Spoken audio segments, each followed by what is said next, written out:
বক্তব্য দিতেছে, আমরা কেড়ে শুনতাম। আরে ভাই, মানলে আবু বক্কর, না মানলে আবু জাহিল। বিরিয়ানি খাওয়ার দরকার নাই। আমি সালাম চলবেন, সৎ পথে আপনি লবণ দিয়ে ভাত খাবেন, অসৎ পথে আপনার বিরিয়ানি খাওয়ার দরকার নাই। আমি সালাহউদ্দিন একটাই কথাই মনে করি, আপনি সৎ পথে লবণ দিয়ে ভাত খাবেন, অসৎ পথে আপনার বিরিয়ানি খাওয়ার দরকার নাই। পাঞ্জাবি লাগাইয়া, টুপি লাগাইয়া সব কিছু আপনি লাগাইলেন, আপনার ভিতর ভালো না, আপনার এইগুলা মানাই না আমি মনে করি। আর যদি আপনার সব কিছু চরিত্র ভালো থাকে, আপনার একটাই আমি কথা বলি, চরিত্র যদি আপনার ভালো থাকে, ব্যবহারে বংশের পরিচয় থাকে আমি মনে করি। কারণ এই পাঞ্জাবি ফিরলাম, দাঁড়িয়ে আছে, আমার টুপি নাই, মাথায় থইলাম, ফিরলাম, রাসূলের সুন্নত সব কিছু আমরা মানলাম, কিন্তু পরের যদি ক্ষতি করি, সমালোচনা করি, কিন্তু আপনার জীবন বিফলে হয়ে যাবে।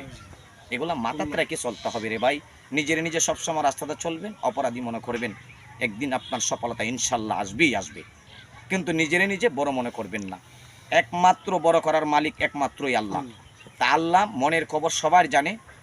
কিন্তু দেখেন এখন জাকির মিডিয়া আসছে জিরুন্ডাতে, কেউ হইব সালাউদ্দিন বক্তব্য দিতেছে, আমরা কেড়ে শুনতাম।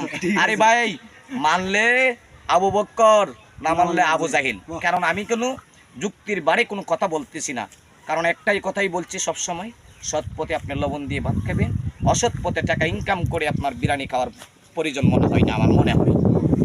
কিন্তু বাপ নিয়ে চলবেন না, একমাত্র একটাই কথাই, বাপ নিয়ে চলবেন না, সৎ পথে চলবেন। আপনারা কেউ ভালোবাসুক বা না বাসুক, সমাজের লোকে যদি ভালোবাসে, ইনশাল্লাহ আপনাকেও ইনশাল্লাহ আল্লাহ কবুল করবে। কিন্তু সৎ পথে চলবেন, এটা হলো আমার কথা।